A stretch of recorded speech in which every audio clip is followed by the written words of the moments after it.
Soyez bénis, peuple bien-aimé, très aimé du Seigneur. Que la grâce et la paix de notre Dieu soient sur vous, au nom de notre Seigneur Jésus-Christ.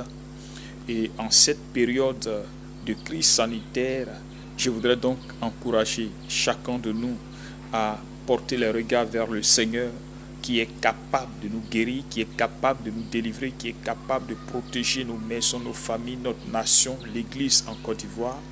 Et que chacun vraiment prenne du temps avec le Seigneur pour prier pour notre nation, pour prier pour l'Afrique, pour prier pour le monde entier, l'Europe, l'Amérique, l'Asie, pour prier pour les églises dans toutes ces parties du monde. Bien-aimés, prions donc pour la société, prions pour les médecins, prions pour les malades, prions pour tous les habitants de la Côte d'Ivoire et dans le monde entier, afin que Dieu, dans sa miséricorde, ait pitié de nous et qu'il nous délivre donc de cette pandémie, de cette peste et ces ravages qui causent tant de désolation. Désolation dans les pertes en vie humaine, désolation dans la déstabilisation de l'économie, désolation donc dans tous les secteurs économiques de notre pays, de notre nation, des pays du monde. En tout cas, la maladie fait beaucoup de dégâts. Alors nous devons prendre conscience et prier et prier sans cesse, toujours prier pour supplier le Seigneur, pour revenir à notre Dieu. Que le Seigneur donc vous fortifie, nous tous, afin que nous restions à la brèche, que la grâce et la paix du Seigneur soient sur vous. Soyez bénis. Sur ce donc, nous allons aborder ce soir-là la deuxième partie de notre thème, devenir disciple, qui est donc la seconde partie, comme je le dis, dans le processus de devenir chrétien. Dans la première étape, nous avons dit que quand quelqu'un se convertissait en recevant et en acceptant l'Évangile et Jésus-Christ, il naît dans la famille de Dieu.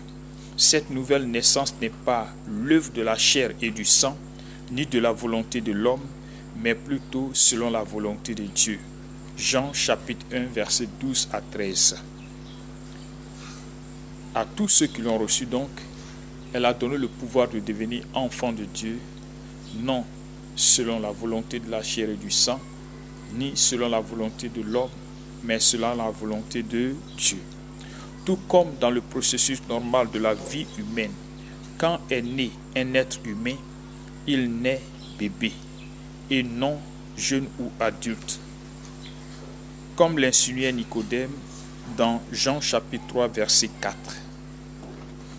Je vais jeter un coup d'œil dessus et nous allons faire la lecture ensemble. Jean chapitre 3 verset 4. L'intervention de Nicodème, ou alors la question de Nicodème à Jésus-Christ. Nous allons lire cela par la grâce de Dieu.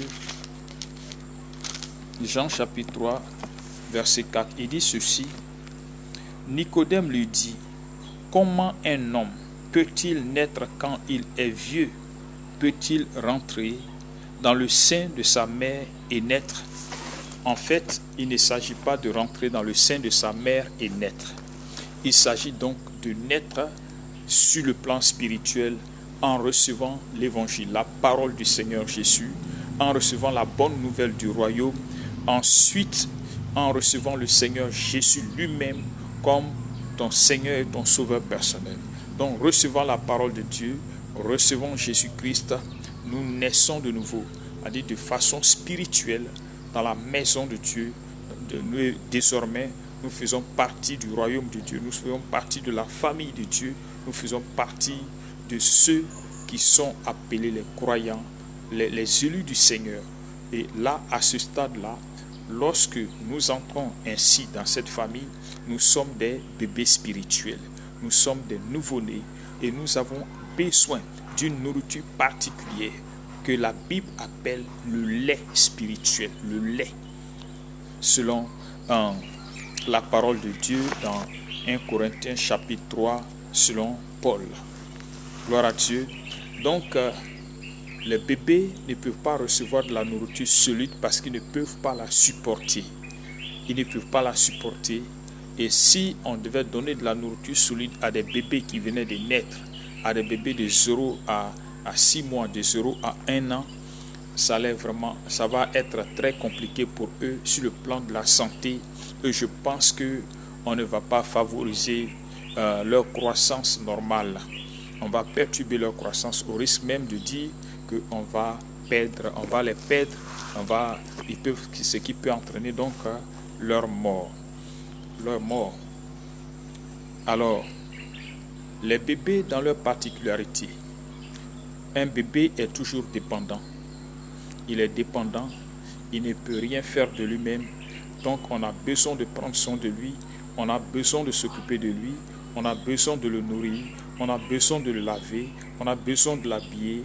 Un bébé a besoin d'être entretenu, il a besoin d'une nourriture en fonction de son âge, ce qui peut donc l'aider à favoriser sa croissance spirituelle. À un bébé, à un certain âge, on lui apprend donc à parler. On lui apprend des petits mots comme papa, maman, je vais manger, j'ai faim, dodo, faire pipi, ainsi de suite. Les petites expressions qu'il est censé maîtriser pour communiquer avec les personnes adultes. Tout de même, dans le Seigneur, lorsque nous sommes nouveaux convertis, ces choses aussi existent. On nous donne le lait spirituel, qui est le b.a.-ba de la vie chrétienne. Par exemple, je cite quelques éléments qui constituent le lait. Qu'est-ce que la parole de Dieu? L'origine de la parole de Dieu. Qui est le Seigneur Jésus? Qui est Dieu? Qui est le Saint-Esprit? Comment prier? Pardonner? Qu'est-ce que le péché? La vie éternelle? L'enfer? Le baptême? Méditer la parole de Dieu? Jeûner et prier? Donc tous ces éléments de base de la vie chrétienne constituent le lait qu'on donne à un nouveau chrétien, qu'on donne à celui qui vient d'accepter le Seigneur Jésus, celui qui vient de rentrer dans la famille de Dieu, qui est comme né dans la maison de Dieu. Celui-là, il n'a pas besoin qu'on lui enseigne les choses compliquées qu'il n'est pas censé maîtriser. On ne peut pas prendre un enfant, par exemple, un nouveau converti, pour lui dire « bon, je t'établis responsable ». On ne peut pas prendre un nouveau converti pour lui dire « c'est toi qui vas faire partie maintenant du groupe de délivrance ». On ne peut pas prendre un nouveau converti pour lui confier la gestion des ressources de l'Église. Il faut lui enseigner la parole de Dieu. Il faut lui apprendre à prier. Il faut lui apprendre comment se conduire dans la maison de Dieu.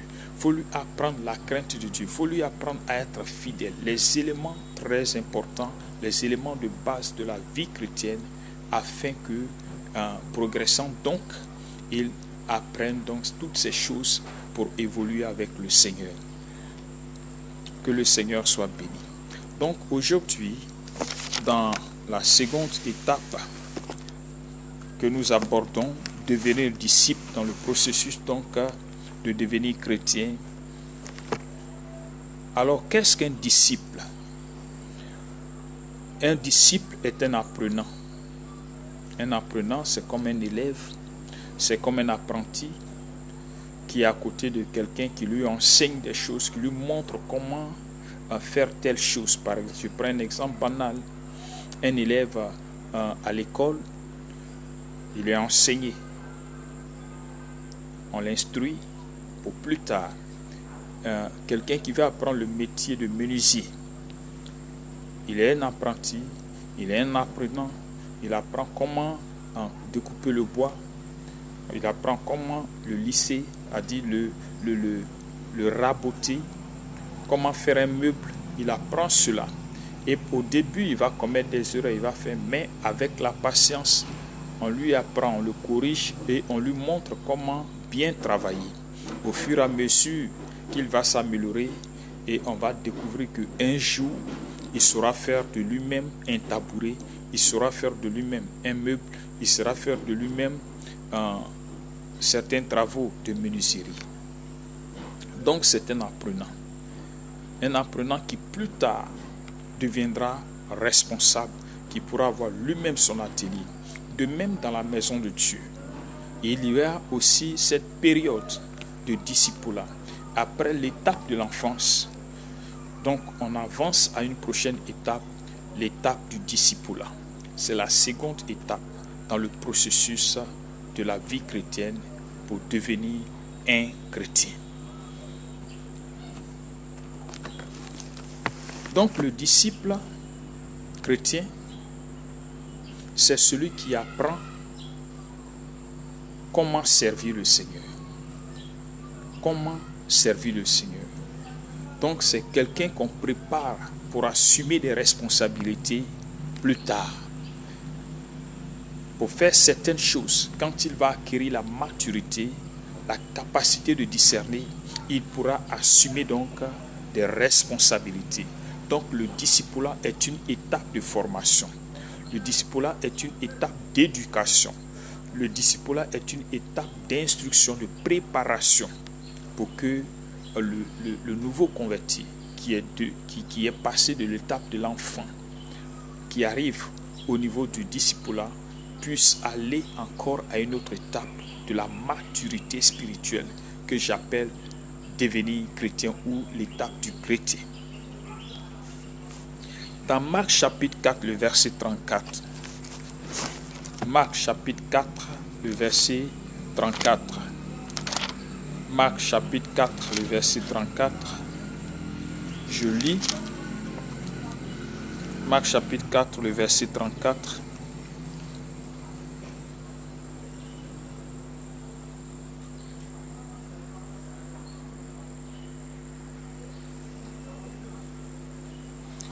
Il ne leur parlait point sans parabole, mais en particulier, il leur expliquait tout. Il expliquait tout à ses disciples. Qu'est-ce que nous voulons dire par ce passage? Nous voulons faire comprendre que Jésus enseignait ses disciples. Les disciples les apprenaient. Il leur montrait à travers des paraboles qu'il expliquait par la suite les choses de la vie spirituelle, les choses du royaume de Dieu. Gloire à Dieu. Et en même temps qu'il leur enseignait de la théorie, il passait à la pratique.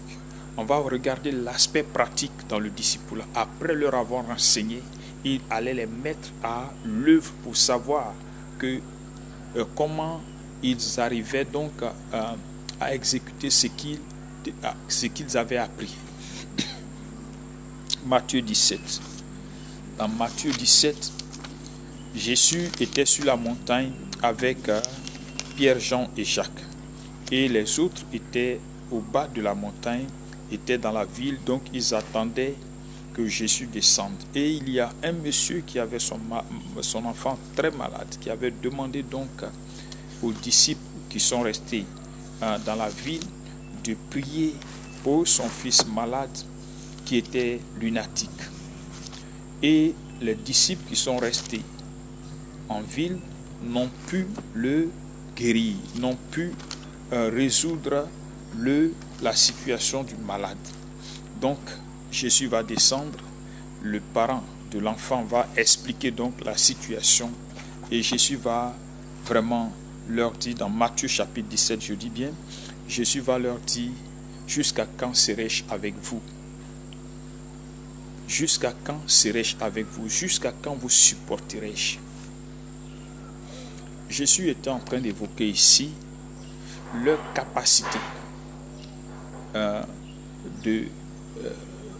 leur incapacité plutôt d'exécuter ce qu'ils avaient appris, parce qu'il leur avait déjà donné le pouvoir, il leur avait déjà donné instruit comment il fallait exercer ce pouvoir-là pour chasser les mauvais esprits, mais ils n'ont pas pu le faire. Et quand il va descendre lui-même, il va régler ce problème et ils vont poser la question à Jésus: Maître, pourquoi n'avons-nous pas pu chasser ce démon? Il a dit simplement: c'est à cause de votre foi.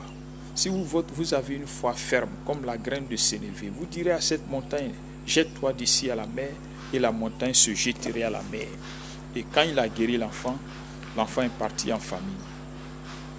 Donc avec le Seigneur Jésus, il a appris à ses disciples, il leur a enseigné d'abord, et il les envoie sur le terrain pour qu'ils puissent mettre en pratique ce qu'ils ont appris du Seigneur, ce qu'ils ont appris dans les enseignements. Donc le disciple qui est un apprenant, il doit pouvoir être en mesure d'exécuter les choses qu'on lui a enseignées, ce qu'on lui a appris. Et cela est très important. Donc il convient donc que on montre de la bonne disposition en apprenant, parce que cela nous pousse, l'étape du discipulat nous prépare à assumer des responsabilités plus tard. Dans Matthieu chapitre 28, versets 19 à 20. Matthieu 28, versets 19 à 20. Je lis cela, Matthieu 28, versets 19 à 20.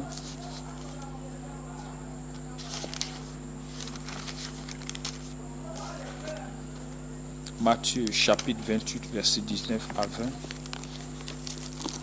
Jésus dit ceci: allez partout, allez, faites de toutes les nations des disciples, les baptisant au nom du Père, du Fils et du Saint-Esprit, et enseignez-leur à observer tout ce que je vous ai prescrit, et voici, je suis avec vous tous les jours jusqu'à la fin du monde.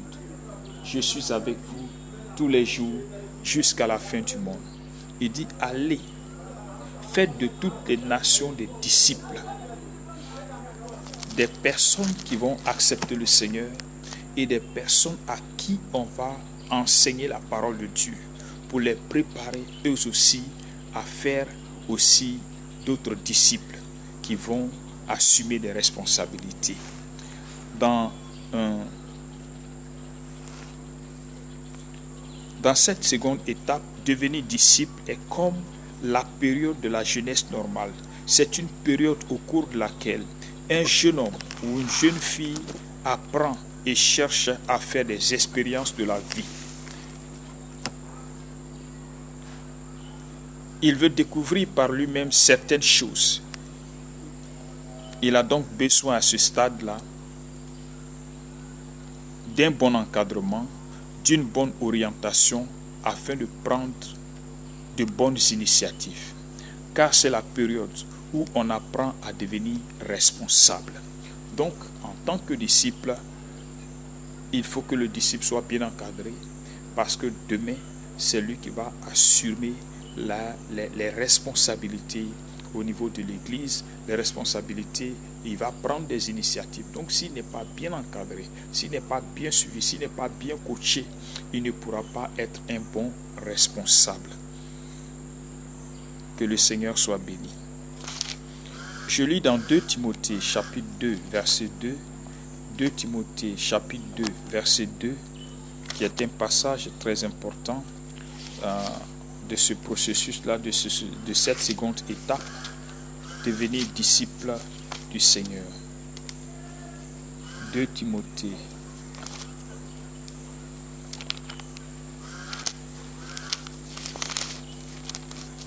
chapitre 2 verset 2.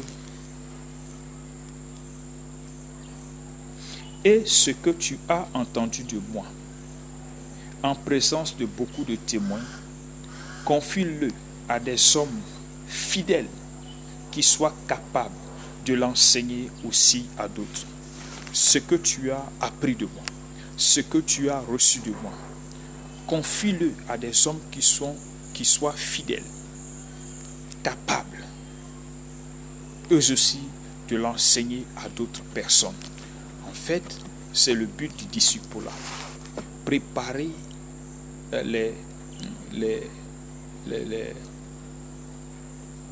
croyants à assumer des responsabilités, les préparer à être actifs dans la maison de Dieu. Que le Seigneur soit béni. Il y a plusieurs exemples. Jésus-Christ, quand il avait ses disciples, avec lui, il leur a enseigné comment exercer le ministère. Il leur a enseigné les choses de la vie chrétienne, les choses du royaume. Et après, on constate que Jésus les a envoyés sur le champ pour pratiquer ce qu'ils venaient d'apprendre. Il leur a enseigné la prière, ils sortaient avec eux pour prier. Il leur a demandé d'annoncer l'évangile. Il sortait avec eux pour leur montrer comment il fallait le faire, de façon pratique. Et ensuite, il les envoyait lui-même là où ils devaient partir pour qu'ils puissent donc pratiquer ce qu'ils ont appris.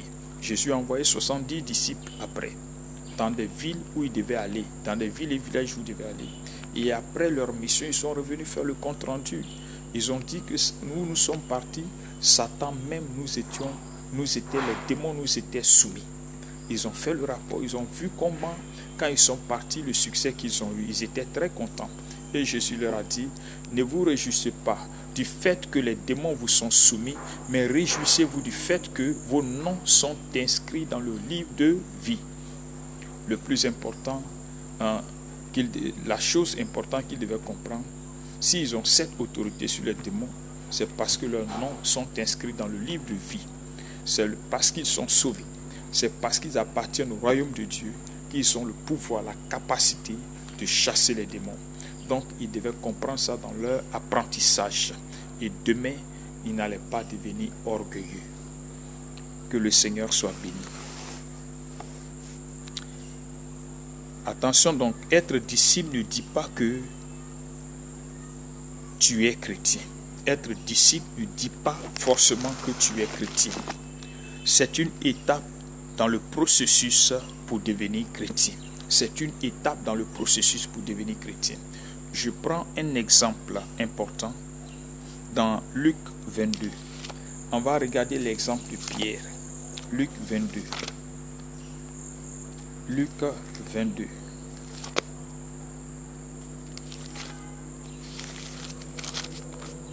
Qui dit, être disciple ne dit pas que tu es forcément chrétien. C'est une étape dans le processus pour devenir chrétien. Alors, Luc 22,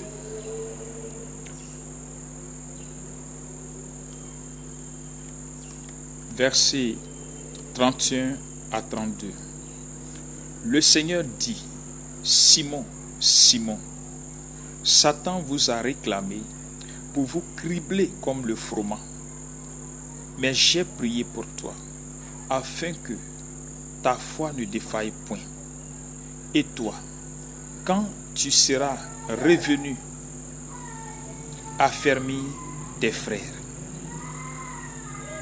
Mais j'ai prié pour toi, afin que ta foi ne défaille point. Et toi, quand tu seras revenu, affermis tes frères. Alléluia. On note bien l'expression, les mots que Jésus a utilisés. Il dit, Satan vous a réclamé, j'ai prié pour toi. Et toi, Simon, j'ai prié pour toi afin que ta foi ne défaille point.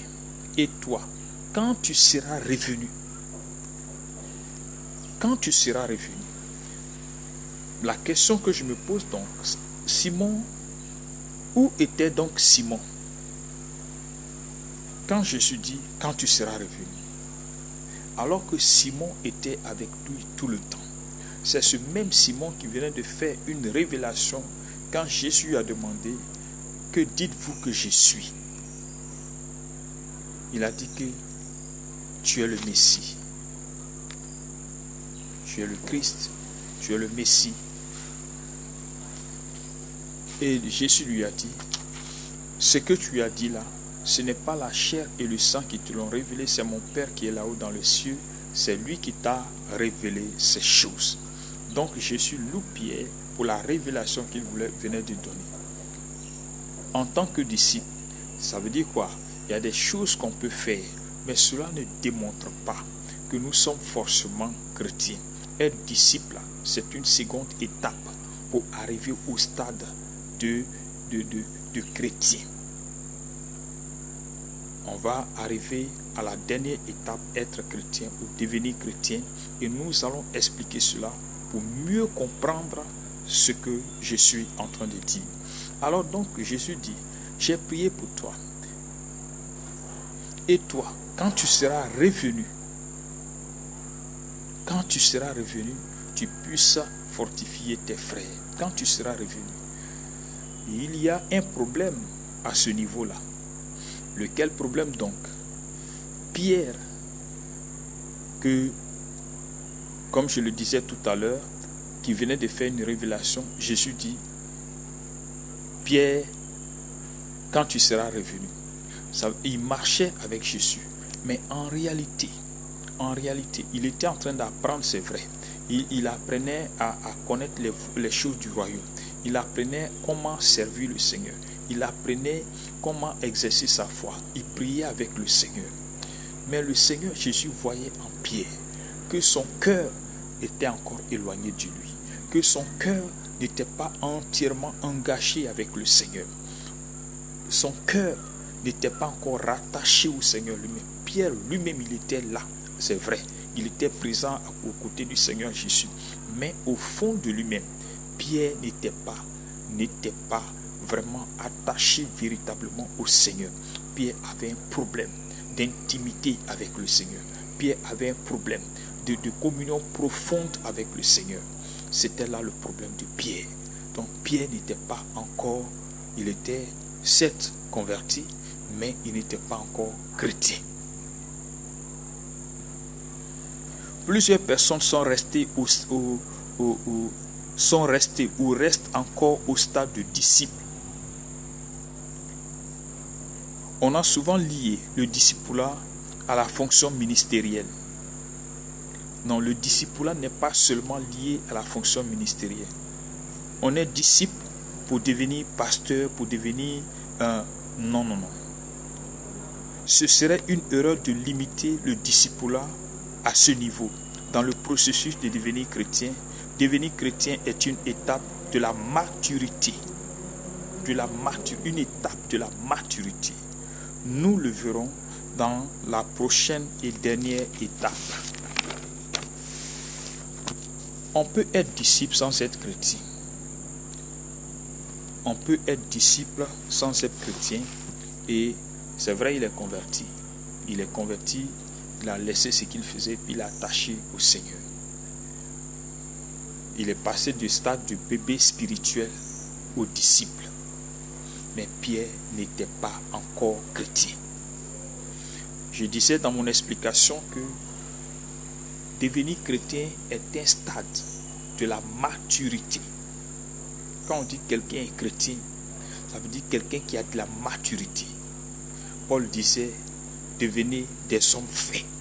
C'est un homme fait. C'est une personne qui a affermi. C'est une personne sensée. C'est une personne mûre. C'est une personne responsable. On va développer ce sujet dans les prochains jours. Comme nous sommes au niveau du discipulat, la parole de Dieu dit dans 2 Timothée chapitre 3 verset 7, toute écriture est inspirée de Dieu et utile pour enseigner. Utile pour enseigner. Amen.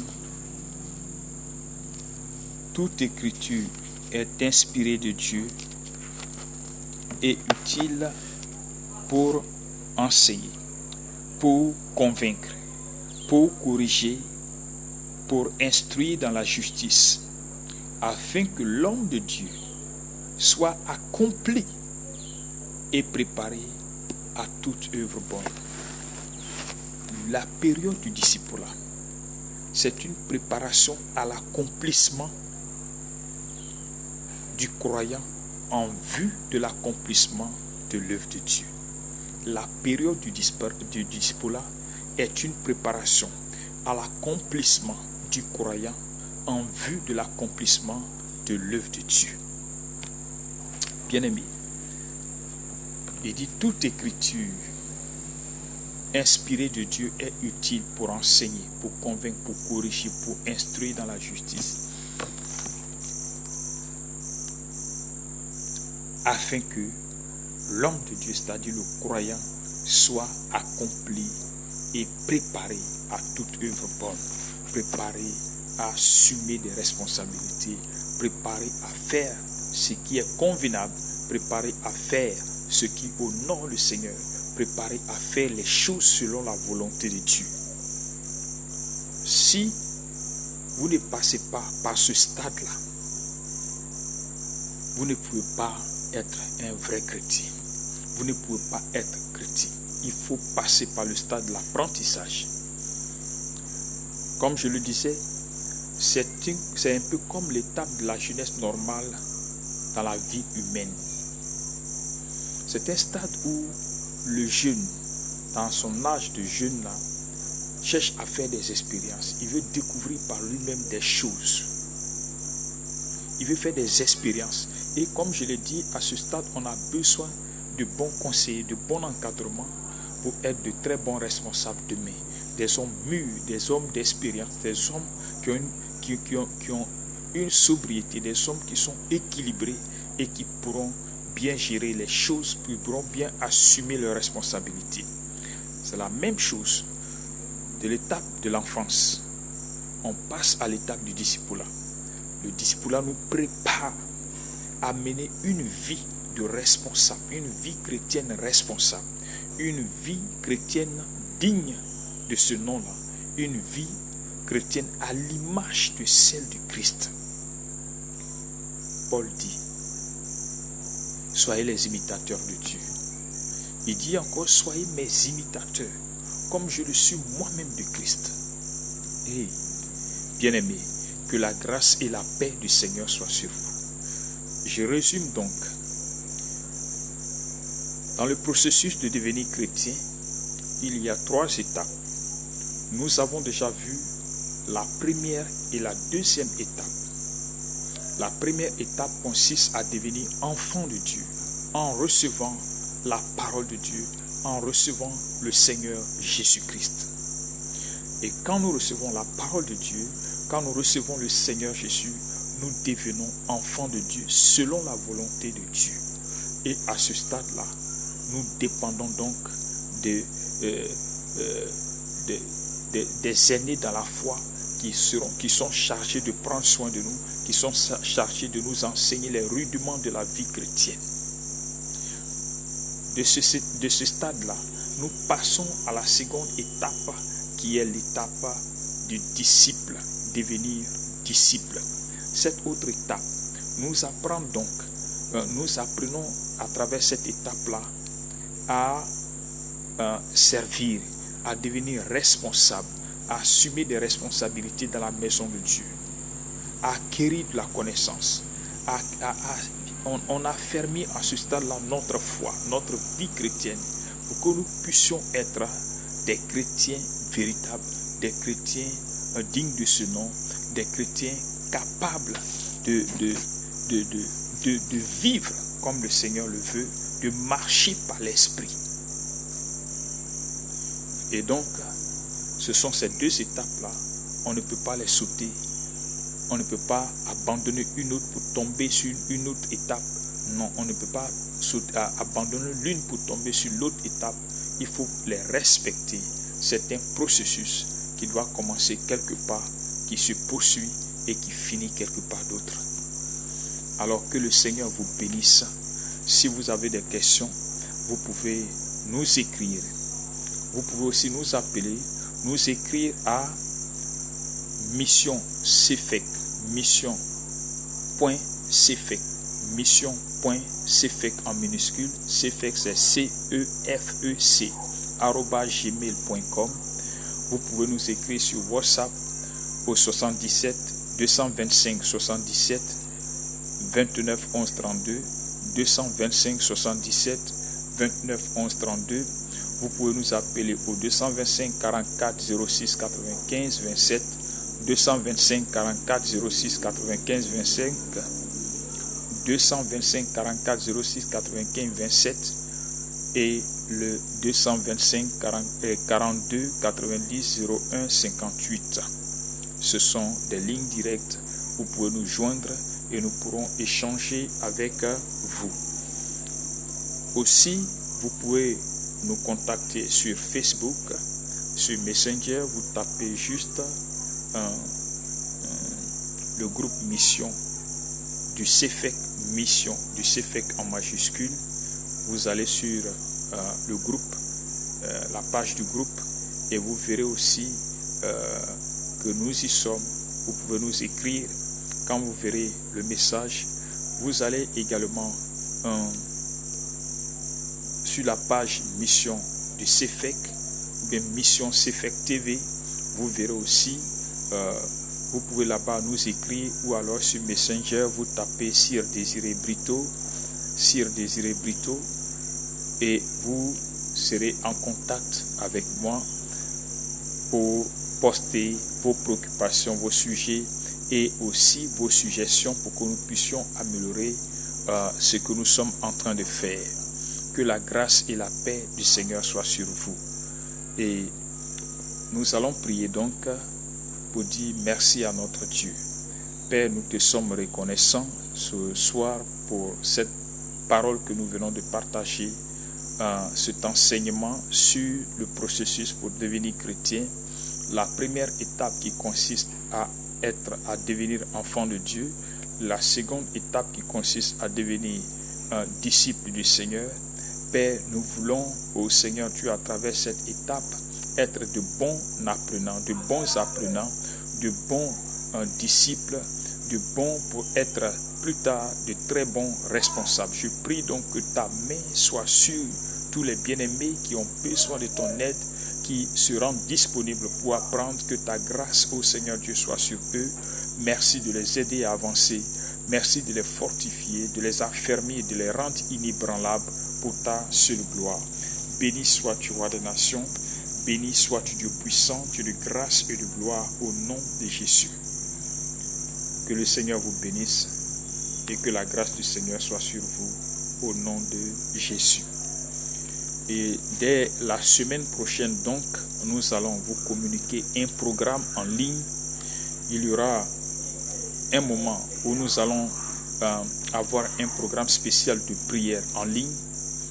Et tous ceux qui ont besoin de prière, qui ont besoin d'intercession, pourront se connecter donc. Et puis nous allons ensemble faire ces prières. Nous allons intercéder. Ce sera aussi des temps de délivrance. Il y aura aussi un temps de témoignage où nous allons partager aussi les témoignages des grâces que le Seigneur a eu à faire dans notre vie. Et ce temps-là, ce moment-là est intitulé « Jésus-Christ est à l'œuvre ». Jésus-Christ est à l'œuvre. Et il y aura aussi un programme spécial. Nous allons vous le communiquer en détail.